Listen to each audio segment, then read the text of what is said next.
kabar Anda semua? Kembali berjumpa dengan saya, Hezbun Arif, dari Forum News Network. Perkembangan vaksin di dunia ternyata sangat menarik, dan juga di Indonesia kita tahu sudah banyak relawan, dan saya mendapat kabar terbaru yang menurut saya cukup menarik ini, karena Presiden sendiri langsung bersedia menjadi orang pertama yang mencoba vaksin, dan juga Putri Presiden. Wah, ini luar biasa sekali. Jadi Presiden dan Putri Presiden langsung bersedia menjadi relawan COVID, bukan hanya rakyat biasa. Saya akan tanya pada Bung Rocky Gerung. Bung Rocky, ini kabar menarik dong ini, seorang presiden dan putrinya langsung bersedia menjadi relawan vaksin ini.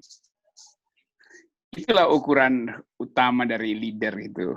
Dia tanpa pertimbangan pencitraan segala macam, dia tahu bahwa hanya dengan contoh konkret, bukan dengan webinar, bukan dengan headline, dia mau meyakinkan orang. Jadi keyakinan itu datang dari tindakan yang otentik, yaitu mengambil risiko karena percaya bahwa apapun yang dipersiapkan oleh dirinya itu demi memberi contoh pada publik. Dan Putin orang yang dari awal, lepas dari kontroversi politiknya, ya.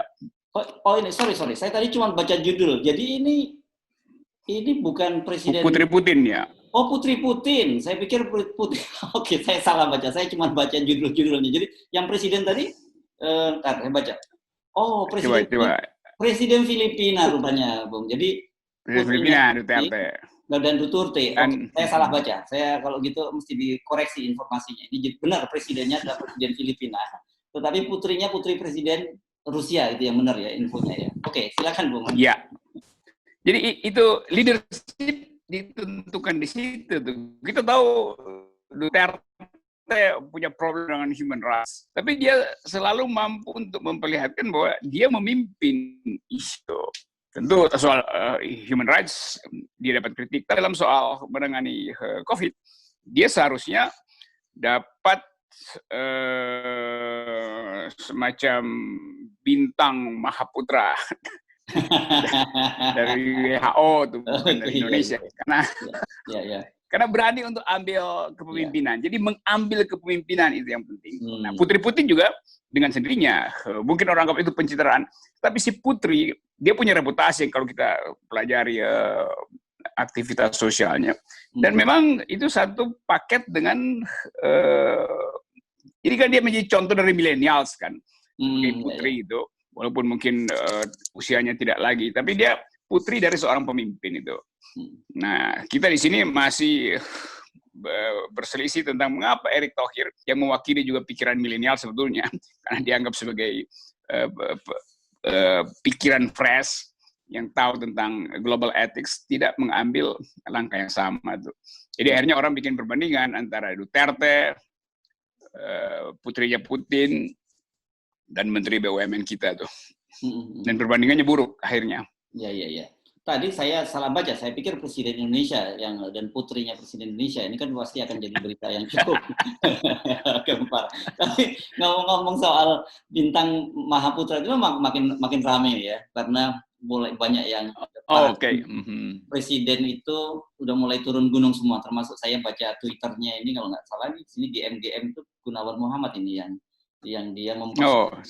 Saya udah lama nggak main Twitter. Kenapa Gunawan Muhammad? Dia mempersoalkan bahwa jadi ketika ini satu hal lagi, ketika bintang kenegaraan dibagi-bagi begitu saja, bintangnya kehilangan martabatnya, kata Gunawan. Saya pernah terima bintang, tapi nggak membuat saya lebih berharga sebagai warga negara dan sebagai manusia. Oh, juga rupanya Mas Gunawan terima bintang juga dari presiden. Ya, saya kira agak keliru itu ya. Ya. Saya kira keliru GM, karena bukan bintang yang kehilangan martabat atau penerimaan yang kehilangan martabat. Tapi kalau kita dapat pemberian, ukuran pertama pemberinya siapa gitu. Jadi martabat pemberinya yang mesti diukur. Lencananya sih itu cuma simbol aja kan. Orang yang menerima juga tidak ada urusan dengan lencana yang dia terima. Mau dia tolak, dia nggak tolak, itu soal lain. Tetapi bagi saya ukuran dari penghargaan itu adalah si pemberi penghargaan. Jadi si pemberi mesti ada di atas moral si penerima itu. dia mesti punya nilai melebihi si penerima. Kan nggak mungkin saya dapat penghargaan dari orang yang sebetulnya tidak pantas untuk memberi penghargaan kan, karena dia sendiri tidak dihargai itu kan, itu logikanya tuh. Karena itu pemberi penghargaan selalu standing moralnya itu harus di atas mereka yang ya beri penghargaan itu. Ya, saya nggak tahu GM itu diberi penghargaan oleh siapa, oleh orang yang pantas untuk dihargai karena mampu memberi penghargaan, atau justru sebaliknya itu, sehingga kehilangan. Jadi aura dari penghargaan itu ada pada si pemberi itu. Kalau saya lihat, nah, kalau ya. Kenapa dia? Kebetulan ini dibalas ini Twitternya GM ini dibalas oleh Pancan 66. Kalau nggak salah Pancan 66 ini teman kita dari Demokrat itu. Dia menimpali begini. Oh, si Panca. Iya, ya Pak. Panca. Teman, ini ada foto memang Gunawan Muhammad sedang menerima bintang dari Presiden Jokowi. Artinya diterima pada masa Jokowi, dan kemudian kata Panca begini, betul banget, terutama sejak orang ini terima bintang, maksudnya orang ini tentu GM, bintang itu kehilangan nilai dan martabatnya jadi martabak. Jadi ini Panca nih. Mulai seru. Panca selalu ingin panco dia. Oh gitu ya. Ya itu akibatnya kan, karena akhirnya orang mulai mengolok-olok itu.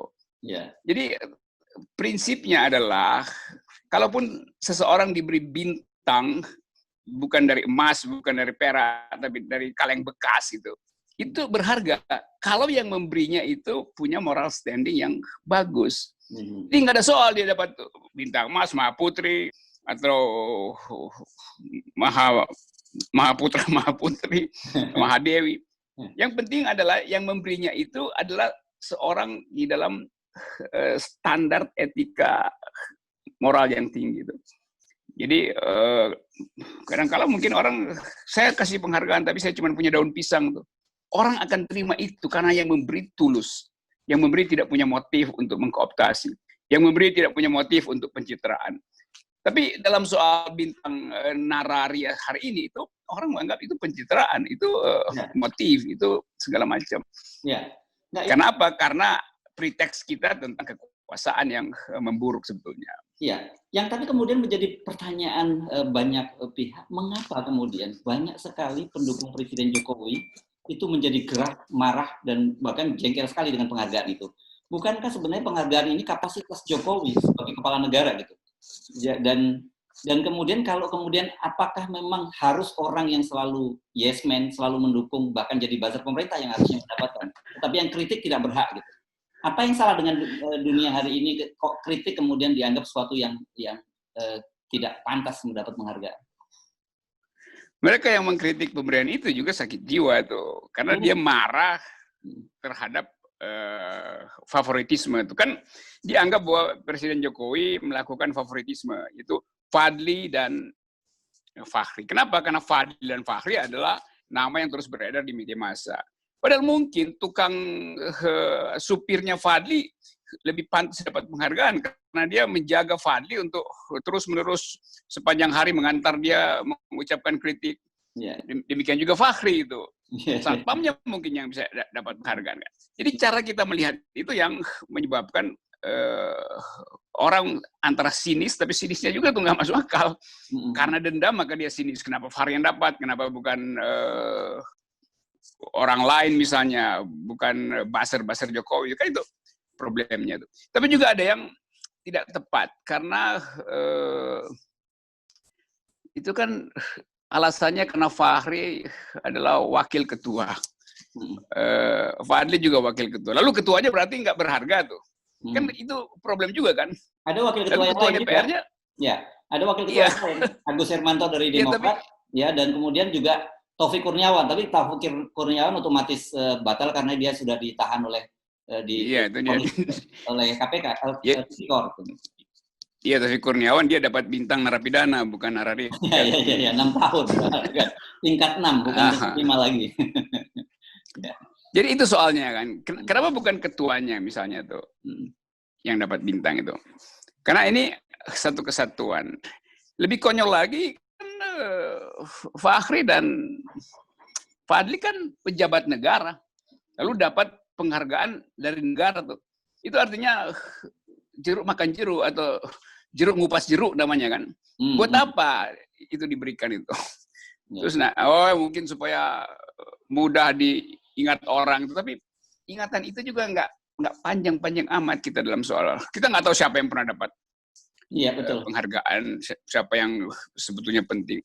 Jadi nanti sejarah akan evaluasi nanti mengapa Fadly Zon dan Fachri Hamzah akhirnya diberikan penghargaan. Tentu akan ada dispute. Oh, karena presiden ingin mengkooptasi, ingin mendomestifikasi perangai beringas dari Fachri, atau ingin membujuk Fadly Zon supaya pindah koalisi gitu kan. Itu preteks politik itu akhirnya berkembang hari ini. Sehingga yang disebut penghargaan negara justru menjadi polemik. Biasanya penghargaan negara itu orang nggak berpolemik itu. Karena dianggap itu adalah hasil dari inovasi moral presiden. Hasil dari renungan etis kepala negara. Ini bukan karena renungan etis, tapi karena renungan politis itu.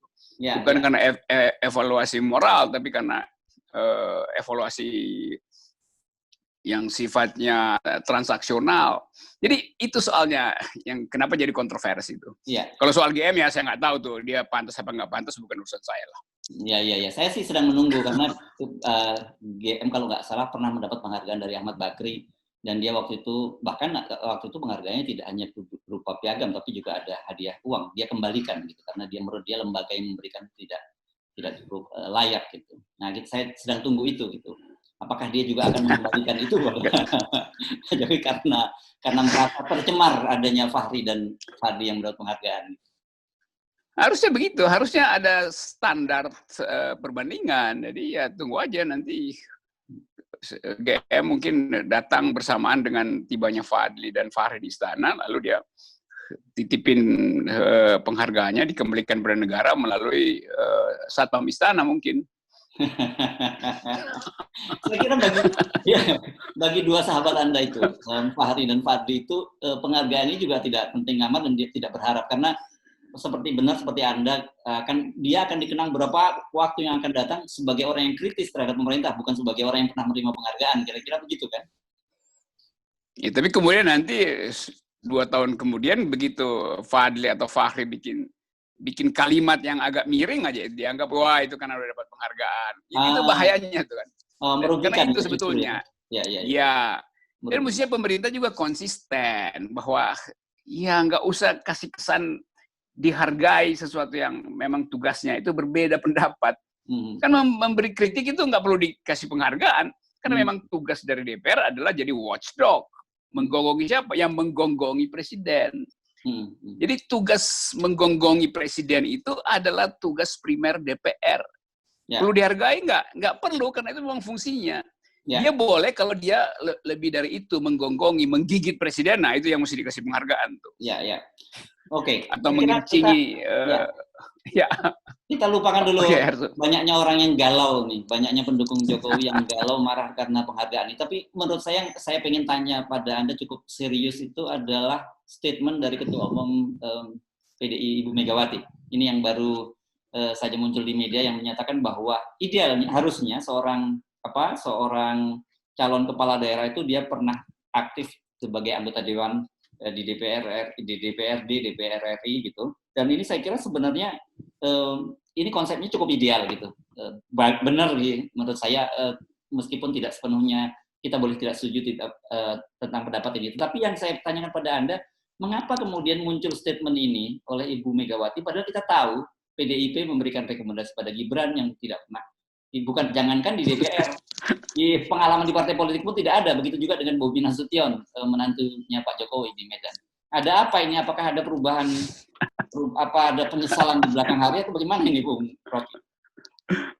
Ibu Mega mulai dengan istilah idealnya. Jadi dari awal sudah dia udah apologetis tuh. Idealnya begitu, tapi realnya emang nggak begitu. Itu jadi mungkin setelah mengucapkan itu 20 menit kemudian Ibu Mega sadar sendiri, wah kenapa saya ucapin kalimat itu? Itu beban moral dia sendiri itu. Dan kalau ya betul semua orang juga menginginkan yang ideal. Seharusnya punya pengalaman dulu. Tapi mungkin Ibu Mega menganggap ya pengalaman itu bisa disusulkan kemudian. Tapi publik udah keburu sinis dengan menganggap bahwa ya kenapa terhadap Gibran yang ideal tidak bisa dilakukan. Berarti di belakang itu ada yang tidak ideal sebetulnya tapi dipaksakan gitu kan. Atau mungkin dianggap bahwa ya salah satu syarat untuk jadi calon wali kota nggak harus punya pengalaman di DPR, pengalaman jual martabak juga udah cukup karena di situ juga ada kemampuan transaksional gitu dalam menghitung cost benefit dalam bisnis. Jadi kita masuk di dalam era di mana political correct dari satu statement itu akhirnya berbalik menghujam diri sendiri gitu. Kan kita mau dapat correctness dari prinsip itu. Idealnya pemimpin itu dilahirkan melalui kaderisasi, tapi yang terjadi tidak. Idealnya tanda kehormatan itu diberikan oleh orang yang terhormat. Ternyata belum atau bukan terhormat. Gitu. Jadi itu kultur kita sekarang itu tidak lagi dievaluasi melalui kemampuan berargumentasi yang memang udah nggak punya, tapi dievaluasi melalui prinsip-prinsip etis. Gitu. Nah itu yang nggak kita punya lagi. Jadi Ibu Mega dianggap tidak etis mengucapkan itu karena dia tidak lakukan. Pak Jokowi juga tidak etis memberi penghargaan karena dia menghalangi orang untuk berpikir, untuk memberi kritik. Ini kan tabrakan semua kan? Iya. Narasi politik itu tabrakan semua tuh. Ya. Ini lain kalau misalnya Pak Jokowi menganggap oke, kita kasih penghargaan pada Fahri dan Fadli karena mereka kritis terhadap pemerintah. Kalau begitu, mahasiswa yang kritis jangan di DO juga. Kan yang mesti dapat penghargaan mahasiswa yang mengkritik pemerintah. Kenapa mereka justru di DO tuh? Karena rektornya membayangkan kalau nggak di DO nanti presiden akan cabut status dia sebagai rektor. Jadi selalu ada paradoks. Nah, saya nggak anggap itu paradoks. Saya anggap ketidakmampuan untuk berpikir konsisten aja sebetulnya. Oke. Jadi balik lagi ke Ibu Mega tadi, ini menurut Anda hanya sekedar basa-basi politik karena menyadari bahwa banyak respon negatif dari publik terhadap dukungan beliau terhadap Gibran, atau sebenarnya yang kedua kemungkinan apakah ini beliau bicara dalam dasar hati paling dalam kemudian terceplosan, atau sebenarnya ada terjadi perubahan konstelasi politik? Ini kalau dari analisis seperti apa? Saya berharap ada perubahan. Jadi ini preteks dari Ibu Mega untuk membatalkan pencalonan. Nah, kalau itu terjadi ya itu baru revolusi mental namanya. Jadi Ibu Mega akhirnya menyadari ada yang keliru, karena itu dia kasih preteks dulu, dia ucapkan dulu bahwa idealnya begitu. Oleh karena itu saya menyesal telah melakukan keputusan tanpa prinsip yang ideal itu tuh. Tapi jangan disusulkan bahwa itu hak prerogatif saya. Itu namanya apologia juga kan. Kan nanti juga Ibu Mega bilang, tapi kan saya punya hak prerogatif. Kalau begitu buat apa ada yang ideal kalau dibatalkan oleh hak prerogatif untuk menentukan siapa yang layak dicalonkan. Itulah perang moral di dalam batin Ibu Mega sendiri. Kita ingin supaya Ibu Mega memenangkan perang moral itu dengan kembali pada prinsip yang dia sebutkan berkali-kali di dalam setiap urayanya, yaitu yang ideal harus dipertahankan. Sama seperti Pak Prabowo bilang, ya kaum idealis memang penting, tetapi seringkali mereka isi tasnya kurang itu. Jadi kita ada di dalam keadaan itu tuh, keadaan. Anda merasa tersinggung nih? Ya? Anda merasa tersinggung dengan statement itu? Iya, karena tas saya besar, tapi tas buat taruh perlengkapan naik gunung. Iya. Oke.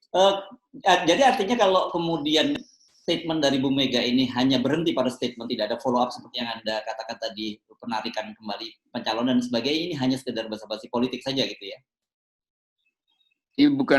Mungkin bukan basa-basi, tapi memang barang basi yang kemudian teringat ulang itu, lalu dipanasin kan. Biasanya kan ada makanan yang udah basi dipanasin seolah-olah masih baru, padahal sebetulnya sudah mengalami decaying, pembusukan itu. Jadi Ibu Mega nanti akan masuk di dalam decaying juga, political decaying, value-nya mengalami pengeroposan. karena dia sendiri ada di dalam dilema itu. Nah, biasanya orang yang ada dalam dilema itu keceplosan. Nah, itu dia mulai dengan idealnya. Jadi dia minta maaf mungkin, idealnya begitu sih, tapi karena pertimbangan pragmatis, saya tetap memutuskan saudara Gibran adalah calon wali kota Solo. Lalu orang analisa apa yang membuat yang ideal itu tidak tercapai. Apakah di dalam soal yang lain juga yang ideal tidak bisa dicapai? Apakah transaksi politik mendahului yang ideal gitu? Lalu orang kaitkan dengan prinsip Pak Prabowo kemarin bicara bahwa yang ideal itu bagus, tetapi isi tas seringkali menentukan realitas. Jadi nanti akan ada orang bikin disertasi tentang etik dalam politik Indonesia di era ini itu. Bahwa yang ideal dibatalkan oleh transaksi itu. Gitu. Ya, saya kira ini menarik karena ketika Anda bicara soal etik ya, soal problem kita ini kan dan kita semua sering menyaksikan bagaimana para pemimpin kita gitu menyampaikan sesuatu yang sebenarnya mereka sendiri tidak pernah bisa lakukan, tetapi kemudian berlindung pada kalimat seperti Anda sebut idealnya. Situasi semacam ini kalau terus-terusan kan menjadi semacam publik semakin tidak percaya lagi pada pemimpin. Kalau dalam bahasa anak sekarang gitu, Presiden Jokowi mau jadi relawan virus, tapi itu bohong gitu. Kalau anak sekarang kan begitu bahasanya. Ya. Jadi akan ada disertasi mungkin mengulas itu bahwa cara narasi kita akhirnya menemukan semacam jalan keluar untuk tidak cekcok dengan presiden, tidak cekcok dengan pemimpin. Ya udah, anggap aja mereka sudah mengucapkan, tapi itu bohong. Jadi kita sebetulnya kejujuran itu disembunyikan di dalam transaksi. Itu judul disertasi nanti itu. Indonesia .2, era ketika kejujuran disembunyikan di dalam transaksi itu. Itu contohnya banyak hari ini kan. Dan itu yang akan jadi semacam penghargaan dari researcher internasional terhadap kondisi politik kita. Itu soalnya tuh. Oke. Jadi kalau ada mahasiswa yang mau kalau ada yang nonton mahasiswa mau bikin skripsi atau tesis atau disertasi, Anda bersedia ya jadi pembimbingnya nih, Bung Rocky? Sebelum saya bimbing pun saya udah langsung kasih Angga, saya kasih dia A+. Dia mampu menangkap. Dia mampu menangkap problem kita hari ini. Oke. Tapi dalam jangka panjang, kita kan selalu, kalau kita prinsip-prinsip pendidikan yang lama seperti dikatakan oleh Ki Hajar Dewantara yang Ingarso Sung Tulodo, itu artinya, itu kan sebenarnya prinsip yang luar biasa bahwa yang di depan itu harusnya menjadi teladan kan gitu. Dan kemudian yang tutwuri handayani. Yeah. Ini kan nilai-nilai semacam itu sudah hilang sama sekali dari ranah kebijakan publik kita. Ya, Ingarso Sung Tulodo itu yang disebut prinsip idealisme tuh. Supaya kan orang ngikutin yang di depan itu seorang yang idealis. Yeah. Karena itu Ingarso Sung Tulodo. Ingma dia bangun Karso, maka diaktifkanlah keinginan untuk berpartisipasi itu. Dalam politik itu mendorong orang berpartisipasi. Di tengah dia mengambil inisiatif itu. Yang di belakang Tutwuri Handayani mendorong. Cara mendorong pun adalah memastikan supaya yang didorong itu mengikuti yang di depan kan? Ya. Yaitu jadi sekarang yang di tengah itu bangun Karso itu tidur lelap. Yang di depan itu tidak punya idealisme, yang mendorong itu bukan mendorong, justru dia menahan. Jadi keadaan kita betul-betul berbeda dengan yang dibayangkan oleh Ki Hajar Dewantara. Tidak ada yang bangun Karso di tengah, tidak ada yang memimpin secara ide di depan sebagai teladan, juga tidak ada yang mendorong untuk memberi spirit. Nah itu sebetulnya terjadi semua karena sinyal dari istana tidak memberikan value pada politik. Jadi politik dianggap sebagai importsman. Politik dianggap sebagai jual BUMN. Politik dianggap sebagai tukar tambah dengan oposisi. Bukan value yang sifatnya Sung Tulodo, Mangun Karso, dan Handayani itu. Itu nggak terlihat. Oke. Bung Rocky, jadi udah mampu ya? Saya menerjemahkan filosofi Jawa ya. Mantap itu. Jadi oke. Jadi kita kira-kira tinggal tunggu nih, apakah Bu Mega kemudian membatalkan semua rekomendasi terhadap para calon kepala daerah yang tidak pernah punya pengalaman di DPR maupun DPRD, termasuk Gibran gitu. Kedua, apakah Gunawan Muhammad akan mengembalikan penghargaan yang pernah diterima, bintang saya tidak tahu bintang apa, Mahaputra apa yang diterima. Dan kemudian Presiden Jokowi setelah sering mendengar Anda bicara, tiba-tiba menyatakan bahwa saya akan menjadi orang yang pertama jadi relawan.